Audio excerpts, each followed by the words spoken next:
الله وبركاته. الحمد لله وحده والصلاة والسلام على من لا نبي بعده. أما بعد فأعوذ بالله من الشيطان الرجيم. بسم الله الرحمن الرحيم.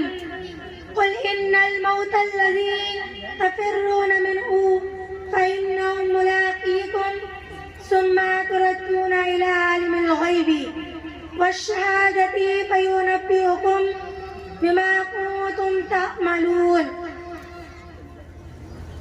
وقال النبي صلى الله عليه وسلم كن في الدنيا كأنك غريب عابر سبيل. پیام مرگ سے دل کیوں تیرا دم نکلتا ہے؟ پیام مرگ سے دل کیوں تیرا دم نکلتا ہے؟ مسافر روز جاتے ہیں، یہ رستہ یوں ہی چلتا ہے. مومن کبھی ہوتا نہیں موت سے خائف، مومن کبھی ہوتا نہیں موت سے خائف. ایمان کا جوہر ہے بس اللہ سے ڈرنا، عمل سے زندگی پر غافلوں کا فخر کرنا، عمل سے زندگی پر غافلوں کا فخر کرنا. یہ جینا کوئی جینا ہے کہ جس کے ساتھ مرنا. جگہ جی لگانے کی دنیا نہیں ہے، یہ عبرت کی جائے تماشا نہیں ہے. ایک دن مرنا ہے آخر موت ہے، کر لے جو کرنا ہے آخر موت ہے. برادران اسلام، محترم حاضرین، موت ہر جاندار کے لیے کتنا بھیانک اور کیسا خطرناک لفظ ہے. موت سے ہر شخص بھاگتا ہے، بچہ ہو یا جوان، بوڑھا ہو یا بوڑھی، مرد ہو یا عورت، جھوپڑی میں رہنے والا ہو یا کوٹھیوں کا، گاؤں کا رہنے والا ہو یا شہروں کا، مسافر ہو یا مقیم. موت کے اس تلخ کو کوئی پینا گوارا نہیں کرتا. موت کی آواز کوئی سننا نہیں چاہتا، مگر اس کے باوجود موت ہر ایک کے پاس آتی ہے. کبھی تو یہ ماں کی گود میں آتی ہے اور ماں کے آنسو کو کانپ میں ملا کر رکھ دیتی ہے. کبھی تو یہ بھرپور جوانی میں آتی ہے اور ہزاروں کی تمناؤں پر پانی پھیر دیتی ہے. کبھی تو یہ بڑھاپے میں آتی ہے، غرض موت ایک کو آتی ہے. فرق اتنا ہے آج اس کی تو کل ہماری باری ہے.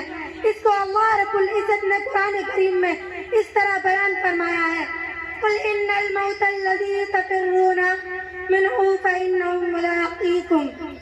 اے نبی فرما دیجئے جس موت سے تم فرار کرتے ہو وہ کہیں ضرور ملے گی اور تمہیں اس مالک کی طرف لوٹنا ہے جو تمہارے ظاہر و باطن اور اندر باہر کا علم رکھتا ہے، اور تمہیں کل قیامت کے دن جس میں اولین آخرین جمع ہوں گے اور نفسی نفسی کا عالم ہوگا تمہارے اعمال سے تنبیہ کرے گا. اگر تم نے خدا اور اس کے رسول کی اطاعت فرما برداری کی ہوگی تو نعمائے اعمال تمہارے دائیں ہاتھ میں دیا جائے گا اور فرشتوں سے کہا جائے گا اسے جنت میں داخل کر دو اور یہ پیغام سنا دو کہ اب کبھی تمہیں موت نہیں آئے گی. اور اگر تم نے خدا اور اس کے رسول کے قانون کو توڑا اور مخلوق خدا کو تکلیف دینے میں زندگی گزاری اور تم نے حلال کو حلال اور حرام کو حرام نہیں سمجھا تھا، رشوت اور سود سے اپنی جیب کو بھرا تھا، یتیم اور بیوہ کی دولت پر ڈاکہ زنی کی تھی، تو کل قیامت کے دن ناکامی کا جھنڈا پیچھے کی طرف سے بائیں ہاتھ میں پکڑا دیا جائے گا اور فرشتوں سے کہا جائے گا اس کمبخت کو لے جاؤ اور جہنم میں اوندے منہ ڈال دو. میری ماں اور بہنوں، دنیا میں انسان دولت کمانے اور حاصل کرنے کی بڑی کوشش کرتا ہے، راتوں میں جاگ کر، دنوں میں تھک ہار کر، خون پسینہ ایک کر جمع کرتا ہے. لیکن جب انسان کو موت آتی ہے اور اس کی روح پرواز کر جاتی ہے تو لوگ اس کی ساری دولت لے لیتے ہیں.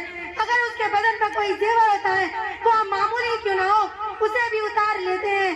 اسے اپنی دولت سے سوائے کفن کے کچھ حاصل نہیں ہوتا، کوئی چیز اس کے ساتھ نہیں جاتی، ساری چیز یہیں پڑی رہ جاتی ہے.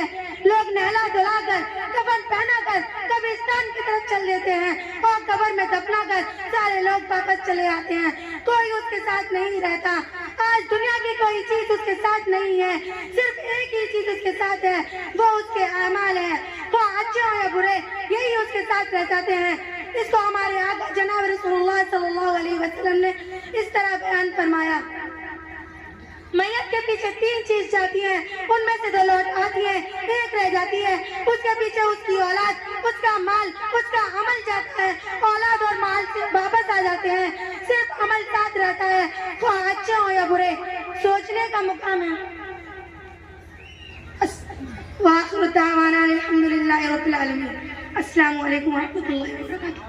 ماشاءاللہ موصوفہ نے بہت ہی اچھے انداز میں آپ حضرات کے سامنے تقریر کو پیش کر رہی تھی.